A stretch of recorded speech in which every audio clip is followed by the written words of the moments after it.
जोहार साथियों, जय आदिवासी साथियों। अगले साल यानी कि वर्ष 2024 में देश में लोकसभा के चुनाव होने वाले हैं।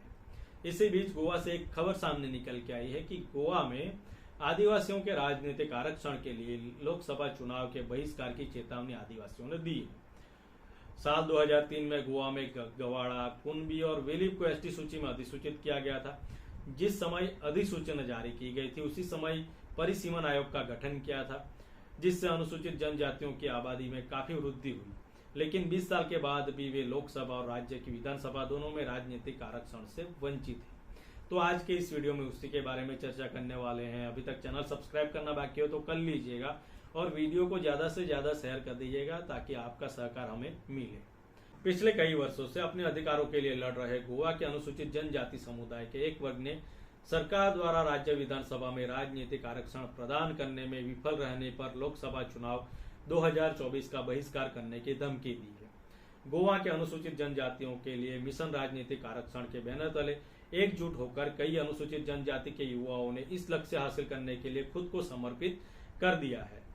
मामले की गंभीरता को देखते हुए कई गैर राष्ट्रीय आदिवासी नेताओं ने भी आंदोलन का समर्थन किया है और ज्ञापन सौंपकर सरकार का ध्यान खींचा है।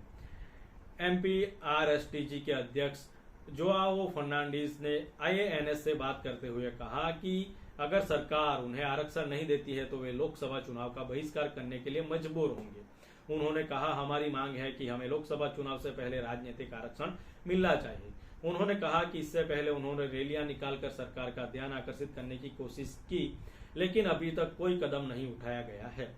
उन्होंने कहा, हमने अपने ST विधायकों, मंत्री और स्पीकर से भी मुलाकात की है।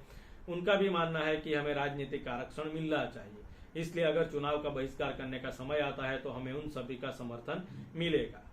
फर्नांडिस के मुताबिक गोवा में करीब 1.5 लाख ST वोटर हैं।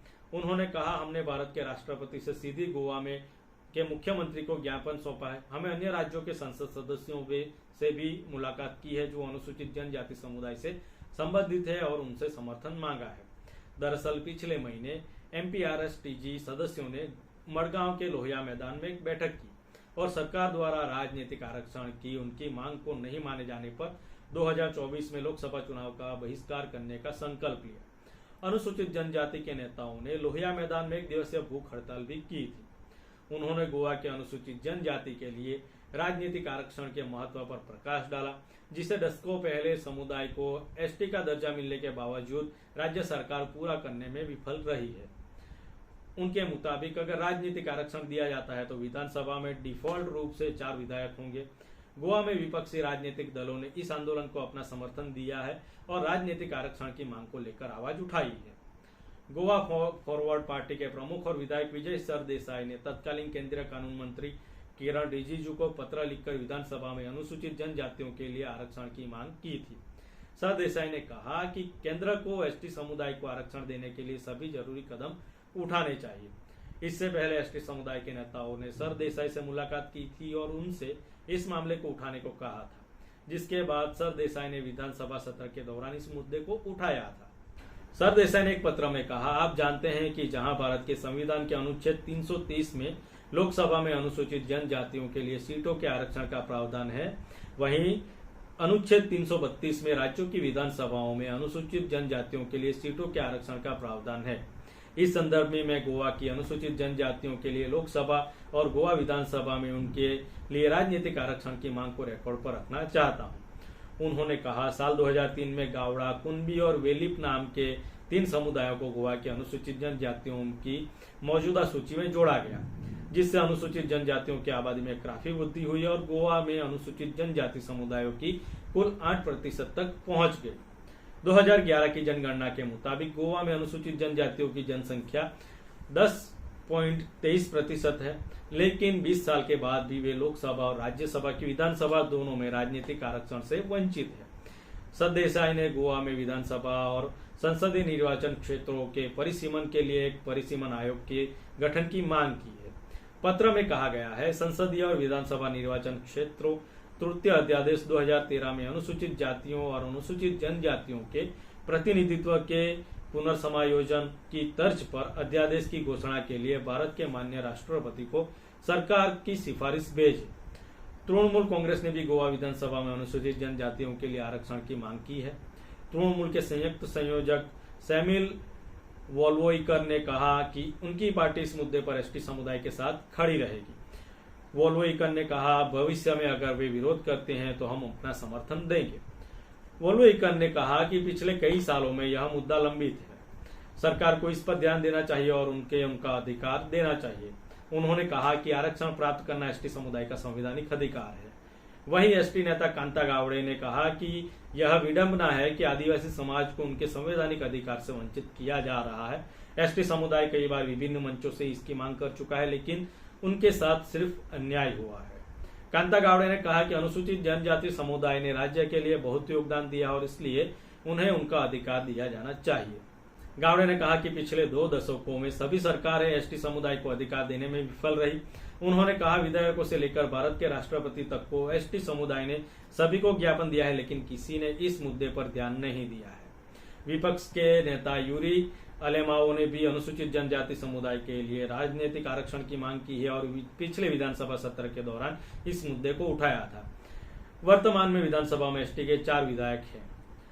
गोवा के आदिवासियों की राजनीतिक आरक्षण की मांग की बात करें तो दरअसल साल 2003 में गोवा में गवाड़ा, कुनबी और वेलिप को एसटी सूची में अधिसूचित किया गया था।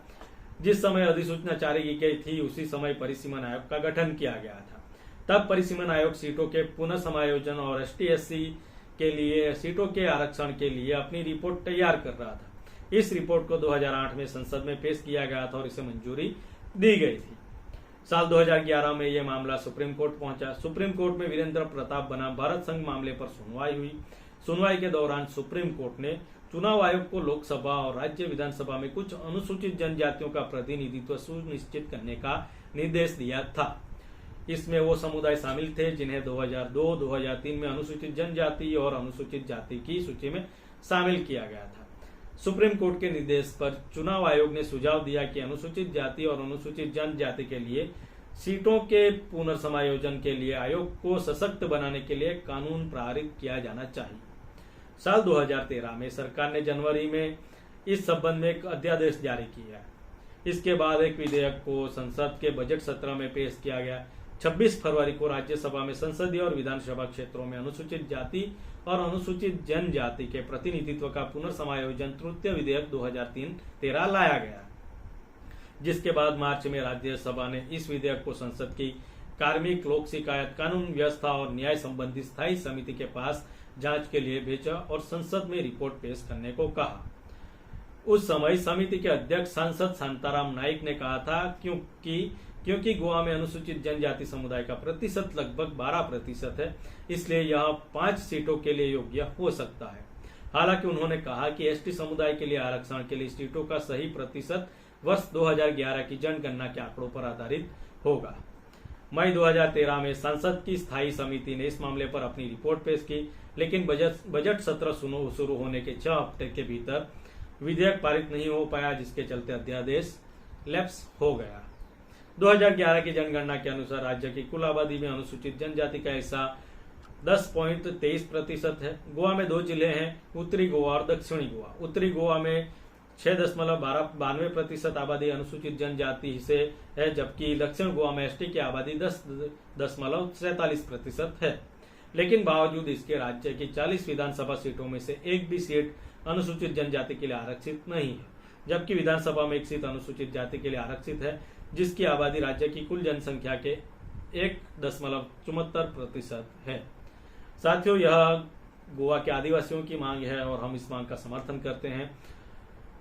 जानकारी अच्छी लगी हो तो वीडियो को शेयर जरूर कर लीजिएगा। चैनल को सब्सक्राइब करना बाकी हो तो कर लीजिएगा और वीडियो को शेयर जरूर कीजिएगा ताकि हमें आपका सहकार मिलता रहे। मिलेंगे दूसरे वीडियो में ऐसे ही कुछ जानकारी के साथ। तब तक के लिए जोहार। जय आदिवासी।